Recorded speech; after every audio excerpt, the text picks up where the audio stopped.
Students scrambled out of their seats. Some ran, others ducked. A girl tripped, knocking over a chair. Panic swallowed the room whole. Nate flinched. The blast had hit harder than he expected. His ears rang. His heartbeat slammed against his ribs. Security should have been all over this already. Where the hell were they? He grabbed Oliver's arm, yanking him down behind a table. Get me security feeds, now. Oliver, shaking, fumbled with his laptop. They're all offline. Someone took out the system before the blast. Nate's stomach tightened. Someone had neutralized security before the attack even began. Across the cafeteria, students bolted for the exits. A few made it to the doors, then they burst open. Men in black tactical gear stormed in, armed, masks covering their faces. They moved with military precision. No hesitation, no mercy. A deep, cold voice cut through the chaos, sharp and commanding. Everyone on the ground, now. And just like that, Harrington Academy belonged to them. Harrington Academy had never felt this small. The cafeteria, once filled with loud, careless conversations, was now a tomb of silence. Only the sound of shaky breathing, quiet sobs,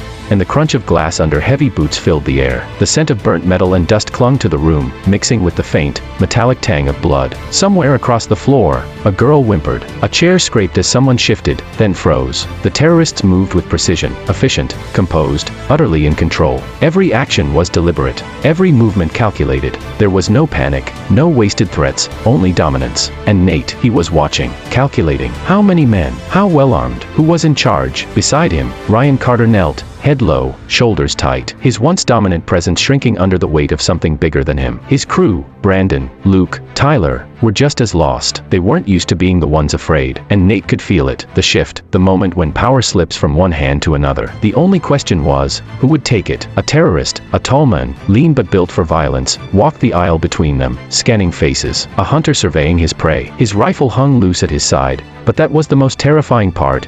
He didn't even feel the need to keep it raised. That's how in control they were. Then, he pointed. You, Marcus Reed, the rich kid, the one who had always hidden behind money, behind bodyguards, behind privilege. None of that mattered now. The terrorist grabbed his collar, yanking him to his feet. Marcus let out a sharp breath, trying to resist, but the gun pressed to his ribs ended the thought fast. Move, the terrorist ordered. Marcus's eyes darted, wide with fear, searching for help, looking at Nate, and Nate knew. This wasn't just a random act of violence. This was a test. The first chance to prove he was more than just a kid with a sharp mind, that he could be something dangerous, that he could be a threat. And in that moment, Nate made a decision. He wasn't just going to survive this. He was going to win. Wait. Nate's voice wasn't loud, but it carried. Clear, steady, controlled. The terrorist paused, turned, eyes locked onto him. Nate remained kneeling, hands still raised, but his face calm, calculating. What do you want with him? Nate asked, nodding toward Marcus. Whatever it is, I can do it better. The terrorist tilted his head. That's so. Nate nodded. You need someone useful, someone who knows